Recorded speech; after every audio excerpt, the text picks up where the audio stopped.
Hi friends, നാടനടുക്കള YouTube ചാനലിൻ്റെ ഇന്നത്തെ പുതിയൊരു വീഡിയോയിലേക്ക് എൻ്റെ എല്ലാ കൂട്ടുകാർക്കും സ്വാഗതം. അപ്പം ഞാൻ നിങ്ങളോട് എന്നും പറയും നാളെ കാണാം. പക്ഷേ ഓരോ സാഹചര്യങ്ങൾ നിമിത്തം വീഡിയോ ചെയ്യാൻ പറ്റാത്തതാണ്. അപ്പം നമുക്ക് നേരെ വീഡിയോയിലോട്ട് പോവാം. അപ്പോൾ ഇന്ന് നമ്മൾ അടിപൊളി ടേസ്റ്റിലുള്ളൊരു തക്കാളിക്കുഴമ്പാണ് ഉണ്ടാക്കാൻ പോകുന്നത്. അപ്പോൾ അതിനായിട്ട് ഇവിടെ നല്ല 4 തക്കാളി ഞാനിവിടെ എടുത്ത് വെച്ചിട്ടുണ്ട്.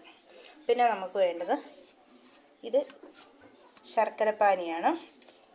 ഇത് വാളൻപുളി വെള്ളത്തിലിട്ട് നന്നായിട്ട് പിഴിഞ്ഞെടുത്ത് അരിച്ചെടുത്ത് ഇത് രണ്ടും നമ്മൾ അരിച്ചെടുത്തിട്ടുള്ളതാണ്. പിന്നെ നമുക്ക് വേണ്ടുന്നത് അരിപ്പൊടിയാണ്, സാമ്പാർ പൊടി, കായപ്പൊടി, മഞ്ഞൾപ്പൊടി, ഉപ്പ്, കറിവേപ്പില. അപ്പോൾ അല്ലാതെ മുളക് പൊടിയോ ഇഞ്ചി, വെളുത്തുള്ളി, ചുവന്നുള്ളി അപ്പോൾ അങ്ങനെയൊന്നും ചേർക്കുന്നില്ല. ഇത്രയും മാത്രമാണ് നമ്മൾ ഇതിനകത്ത് ചേർക്കുന്നത്. അപ്പോൾ നമുക്ക് ഈ തക്കാളി നന്നായിട്ടൊന്ന് അരിഞ്ഞെടുക്കാം. നമ്മൾ തക്കാളിയൊക്കെ ഇവിടെ അരിഞ്ഞെടുത്തിട്ടുണ്ട്. അപ്പോൾ നമ്മൾ ഈ സ്പൂണിനാണ് അരിപ്പൊടി, സാമ്പാർ പൊടിയൊക്കെ എടുത്തിട്ടുള്ളത്. ഇതിനൊരു 2.5 സ്പൂൺ വെച്ചിട്ടാണ് നമ്മൾ എടുത്തിട്ടുള്ളത്. ഒരു ചീനച്ചട്ടി വെച്ച് കൊടുത്തിട്ടുണ്ടായിരുന്നു. അതിനകത്ത് നമ്മൾ എണ്ണയൊക്കെ ഒഴിച്ച് കൊടുത്ത് എണ്ണയൊക്കെ ചൂടായി വന്നിട്ടുണ്ടെങ്കിൽ നമുക്ക് കടുക് ഇട്ട് കൊടുക്കാം. അപ്പം ഞാനിപ്പോൾ വെളിച്ചെണ്ണയാണ് എടുത്തേക്കുന്നത്. അപ്പം നല്ലെണ്ണ ഉപയോഗിച്ച് ചെയ്യുമെങ്കിൽ ഒന്നും കൂടി ടേസ്റ്റാണ്. അപ്പോൾ എൻ്റെ അടുത്ത് നല്ലെണ്ണ ഇല്ലാത്തത് കൊണ്ടാണ് ഞാൻ വെളിച്ചെണ്ണയിൽ തന്നെ ചെയ്യുന്നത്. വെളിച്ചെണ്ണയിൽ ചെയ്യുന്നതുകൊണ്ട് കുഴപ്പമൊന്നുമില്ല. പക്ഷെങ്കിൽ ഒന്നും കൂടി ടേസ്റ്റ് നല്ലെണ്ണയിൽ തന്നെ ചെയ്തെടുക്കുമ്പോഴാണ്. അപ്പോൾ കടുകൊന്ന് പൊട്ടി വരട്ടെ. കടുകൊക്കെ പൊട്ടി വന്നിട്ടുണ്ടെങ്കിൽ നമുക്ക് വറ്റൽമുളക് ഇട്ട് കൊടുക്കാം.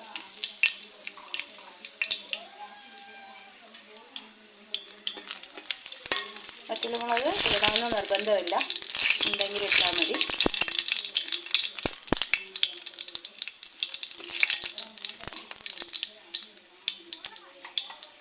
ഇനി കറിവേപ്പില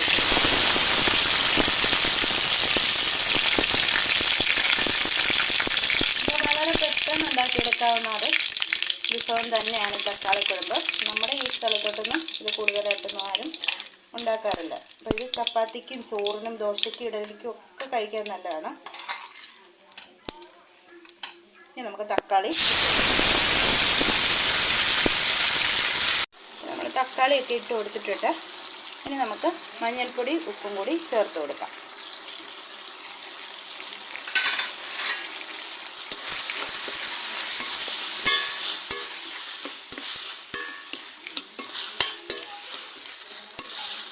തക്കാളി ഇനി നന്നായിട്ടൊന്ന് ഉടഞ്ഞ് വരട്ടെ, വെന്ത് വരട്ടെ.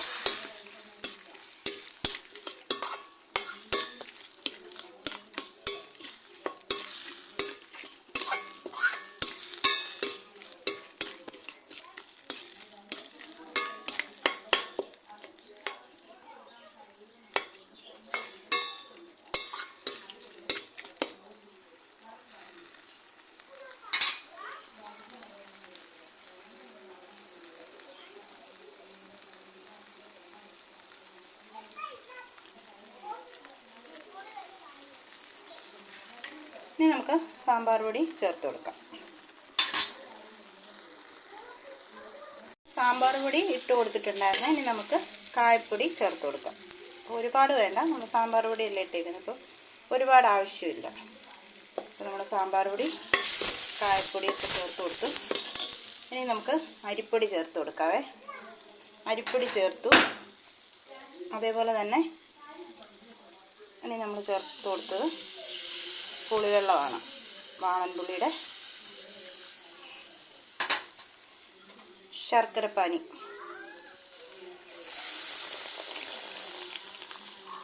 ശർക്കരപ്പാനി ചേർത്ത്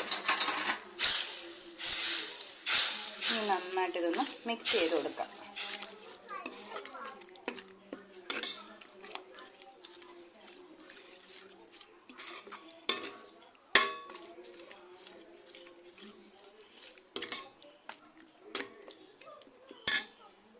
ഫ്രണ്ട്സ്, നമ്മുടെ തക്കാളിക്കുഴമ്പ് ഇവിടെ റെഡിയായി വന്നിട്ടുണ്ട്. അപ്പോൾ ഇന്നത്തെ വീഡിയോ കണ്ട് ഇഷ്ടമാവുന്നവർ തീർച്ചയായിട്ടും നമ്മുടെ ചാനൽ ലൈക്ക് ചെയ്യുക, ഷെയർ ചെയ്യുക, കമൻറ്റ് ചെയ്യുക, സപ്പോർട്ട് ചെയ്യുക, സബ്സ്ക്രൈബ് ചെയ്യുക. അപ്പം എല്ലാവരും ഒക്കെ വീഡിയോ ഒക്കെ കാണുന്നില്ല, ഇപ്പം ഒട്ടും ആൾക്കാർ കാണുന്നില്ല.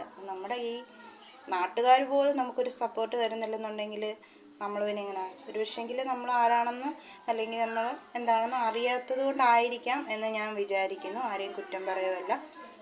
അപ്പം നിങ്ങൾക്ക് ഇഷ്ടമായാൽ തീർച്ചയായിട്ടും നമ്മൾ വീഡിയോ ചെയ്യുന്നത് 100% സത്യസന്ധമായിട്ടുള്ള കാര്യങ്ങളാണ് നമ്മൾ കാണിച്ചു തരുന്നത്. അല്ലാതെ ഒരു വീഡിയോ എടുക്കണം എന്നുള്ള വിചാരത്തോടെയൊന്നുമല്ല ചെയ്യുന്നത്. അപ്പം 100% സത്യസന്ധമായിട്ടുള്ള കാര്യങ്ങൾ മാത്രമാണ് ഇതിനകത്ത് നമ്മൾ ചെയ്ത് കാണിക്കുന്നത്. അപ്പം നിങ്ങളുടെ സപ്പോർട്ട് ഇനിയും ഉണ്ടാകുമെന്ന പ്രതീക്ഷയിൽ നാളെ കാണാം.